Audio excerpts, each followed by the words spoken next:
Thành thật người chỉ có ngược đời châu trần đời bị hồn. Lần này đã biết sao đổi mình, người làm hay lao động tận chủ sáng tạo, tinh thần làm đất yêu thương của các dân tộc anh em.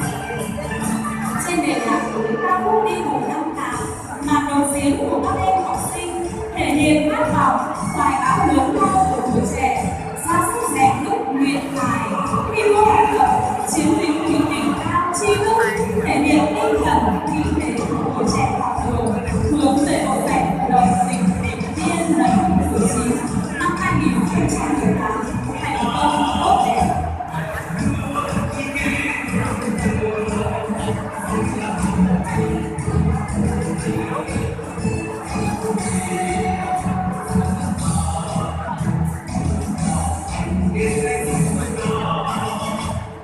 Hãy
subscribe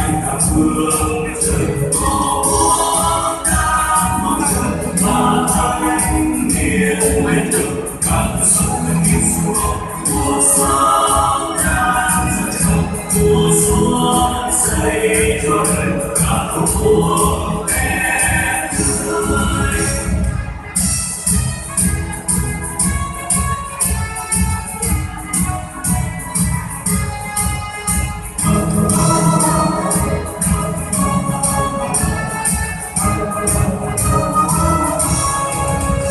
Đường hồng rực tranh trong lòng tình yêu bên mưa bao la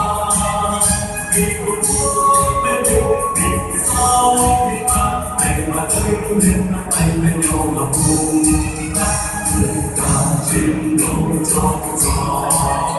ngày mai tổ quốc ta đẹp hơn tuổi trẻ ơi đừng để cùng vào bên nhau dân cờ đã bay bay ngang cả phương trời có quốc ta mong chờ là thanh niên lên đường cả sông thanh niên sông hoa mùa sáng đang dần dần mùa xuân xây cho đời cả tổ quốc bé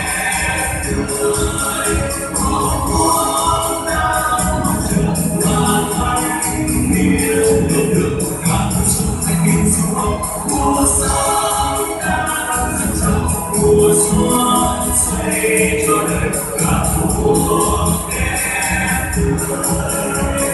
xây cho đời cả tổ quốc bé